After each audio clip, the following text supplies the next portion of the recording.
दोस्तों, क्या अमेरिका वाकई में सुपर पावर है? पूरी दुनिया की मीडिया ने मिलकर अमेरिका को सुपर पावर बनाया है। हकीकत यह है कि अमेरिका आज तक कोई भी जंग अकेले जीत ही नहीं पाया। इराक के अंदर सद्दाम हुसैन के शासन को जब ख़त्म किया गया था, अमेरिका ने यह काम अकेले नहीं किया था।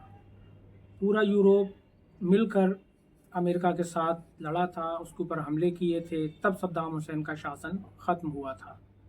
कहीं पर भी अमेरिका अकेले जंग जीत ही नहीं पाया है।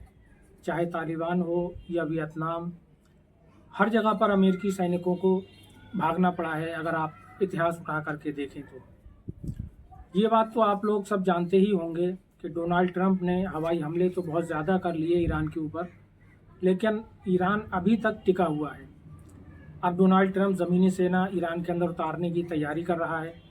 तकरीबन 300 मरीन सैनिक पहले से ही युद्धपोत पर तैनात हैं और लाखों हवाई जहाज़ों के ज़रिए भी बहुत सारे सैनिक मिडिल ईस्ट में आ रहे हैं।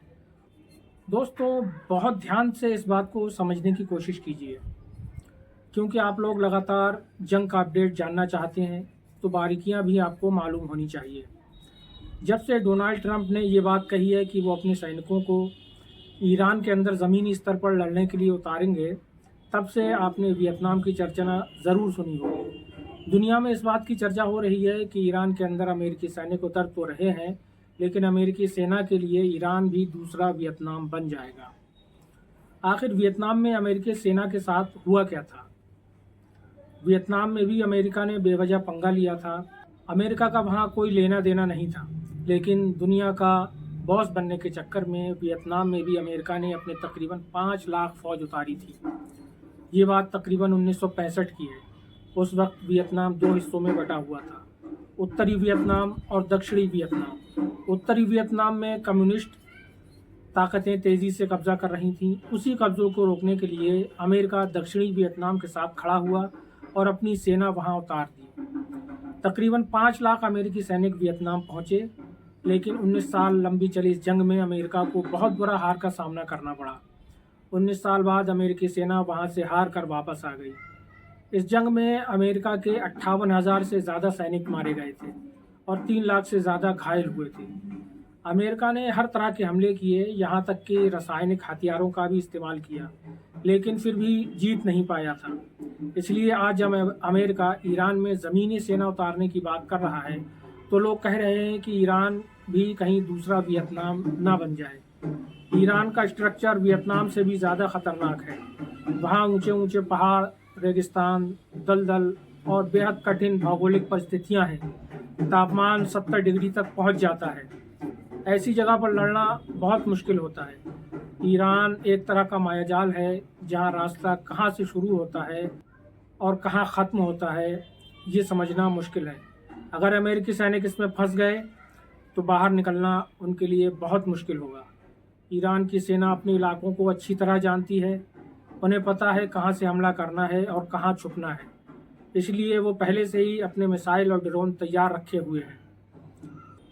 अमेरिका को इस बात का डर है कि उसके सैनिक भारी हमलों में फंस सकते हैं, इसलिए वो अपने सैनिकों को पोर्टेबल बंकर खरीद कर दे रहा है ताकि उन्हें बचाया जा सके। लेकिन सवाल ये है कि क्या ये छोटे छोटे बंकर ईरान की मिसाइलों से उन्हें बचा पाएंगे? डोनाल्ड ट्रंप का कहना है कि वो जल्द से जल्द ऑपरेशन ख़त्म करके मिडिल ईस्ट से बाहर आना चाहते हैं। उनका मकसद साफ है, ज़्यादा लंबी जंग नहीं लड़ना है। वहीं दूसरी तरफ अमेरिकी अधिकारी कह रहे हैं कि अमेरिका अकेले स्ट्रेट ऑफ हॉर्मुज़ को खुलवाने में सक्षम नहीं है, कैपेबल नहीं है। इसके लिए दूसरे देशों का साथ आना बहुत ज़रूरी है, क्योंकि अमेरिका आज तक कोई भी जंग अकेले जीत नहीं पाया है। इसीलिए आप देखते होंगे अक्सर ट्रंप नाटो देशों से अपील कर रहा है और उनको बुरा बुरा कह रहा है अगर वो उनके साथ नहीं आ रहे हैं। अगर नाटो और यूरोपीय देश साथ आ जाएं तो अमेरिका जीत का दावा ज़रूर करेगा, लेकिन अकेले वो कमज़ोर नज़र आ रहा है। दुनिया देख रही है कि अमेरिका कभी अकेले नहीं जीतता, तो फिर उसके पीछे चला ही क्यों जाए। फिलहाल अमेरिकी मीडिया भी ट्रंप के खिलाफ लिखना शुरू कर चुका है। रिपोर्ट्स में कहा जा रहा है कि ट्रंप के बयान झूठे हैं और उनका असर अब बाज़ार पर भी नहीं पड़ रहा।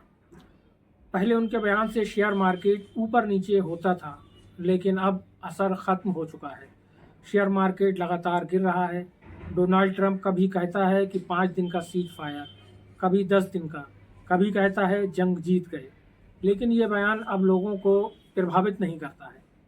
रिपोर्ट्स के मुताबिक पिछले एक हफ्ते से ट्रंप दुनिया को भ्रम में रखे हुए हैं। उसकी बातों का असर अब ख़त्म हो चुका है। अब पूरी दुनिया की नज़र इस बात पर है कि कब अमेरिका अपनी ज़मीनी सेना ईरान के अंदर उतारेगा, फिर उसके बाद क्या होगा, ये देखने वाली बात होगी, क्योंकि असली इम्तिहान वहीं से शुरू होगा। फ़िलहाल इस रिपोर्ट में इतना ही। कुछ और ख़बरों के साथ इंशाअल्लाह फिर हाज़िर होंगे। अल्लाह हाफ़िज़।